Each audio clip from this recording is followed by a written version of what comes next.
ये जो सप्त सिंधु ये जो क्षेत्र है उसका ये महत्व है कि ये एक जनजाति की मातृभूमि थी और जनजाति का नाम है भारत यानी या त्रुत्सु। अब नाम आपको समझ में ही आ रहा होगा कि इसका कुछ महत्व होगा, क्योंकि इस छोटी सी जनजाति का नाम आज पूरे भारत का नाम इसी नाम से हम जानते हैं। लेकिन उस ऋग्वेद के काल में उस समय सिर्फ एक छोटी सी एक जनजाति से ही ये जुड़ी हुई थी ये नाम।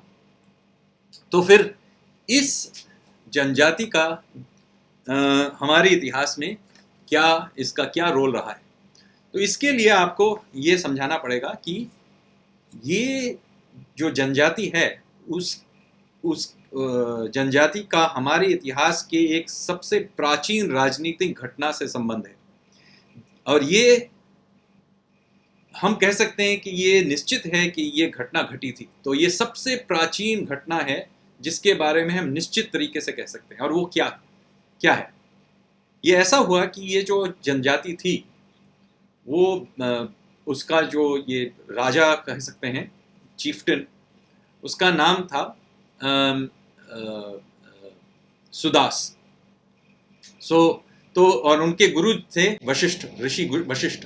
तो सुदास और ऋषि वशिष्ठ ये इन पे एक आक्रमण हुआ। 10 राजाओं के एक महागठबंधन ने इन पे आक्रमण किया, और वो भी पश्चिम की तरफ से। तो ये 10 राजाओं की इस युद्ध के बारे में ऋग्वेद में वर्णन है, और ऋग्वेद में ये चित्रित किया गया है कैसे ये भारत जनजाति के योद्धा सरस्वती नदी को पार करके पश्चिम की ओर युद्ध की तरफ बढ़ रहे थे। ऐसे इसका बहुत सुंदर सा वर्णन किया गया है। और फिर रावी नदी के तट पे एक बहुत बड़ा सा युद्ध हुआ, जिसने भारतीयों ने 10 जनजातियों के इस गठबंधन को बहुत ही बुरी तरह से परास्त कर दिया। और इसका भी वर्णन है कि किस तरीके से 60,660 योद्धाओं को मतलब मार काट के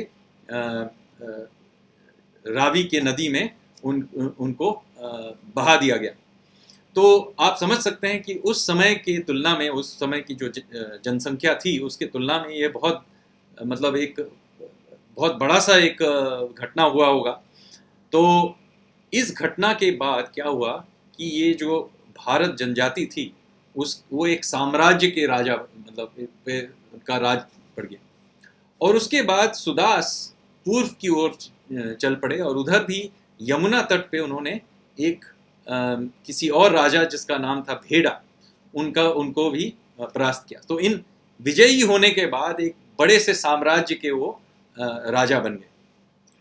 तब उस समय की जो प्रथा थी वो ये थी कि जो भी विजयी है, जो जीत गया है, तो वो अपनी विचारधारा, अपनी सोच, अपनी सभ्यता, अपने देवी देवताओं को हारे वालों पे थोप दिया करता था। तो जो परास्त हो गया तो उन पे विजयी के जो विचारधारा है, उनके देवता हैं, उनके सभ्यता, उन पे थोप दिया जाएगा। तो आज आधुनिक काल में भी ऐसे सोच वाले बहुत होंगे। लेकिन ऋषि वशिष्ठ और इस जनजाति के जो उस समय के बुद्धिजीवी थे, उन्होंने एक बहुत अलग सा विचार रखा करते थे। तो उन्होंने क्या किया, उन्होंने कहा कि हम लोग अपने संस्कृति को, हमारे देवी देवताओं को दूसरों पे थोपेंगे नहीं। हम लोग क्या करेंगे कि हम लोग परास्त जनजातियों से भी, उनके ऋषियों से, उनके जो वैज्ञानिक हैं, उनके जो बुद्धिजीवी हैं, उनसे हम उनकी ज्ञान को हम लोग संकलित करेंगे, और इस संकलन को हम लोग आज वेदों के नाम से जानते हैं। यही वो संकलन है। और देखिए कि ये उस समय के मतलब सोच कैसी थी कि ये थोपने के बजाय ये संकलन करने वाले थे। और ये जो सोच, ये विचारधारा जो है, ये बहुत ही मतलब पावरफुल सा एक आइडिया है।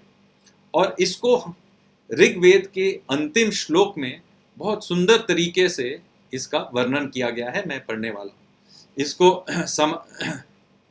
सामान्यस्य सूक्तम कहते हैं, और इसको मैं, इसका हिंदी अनुवाद मैं पढ़ रहा हूँ।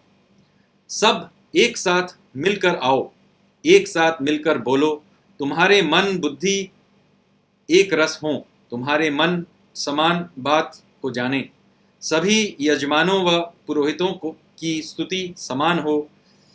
जैसे प्राचीन देवता एक मत होकर सम्मिलित होकर यज्ञ का भाग प्राप्त करते थे, उसी प्रकार तुम भी मिलकर संपत्ति का भोग करो।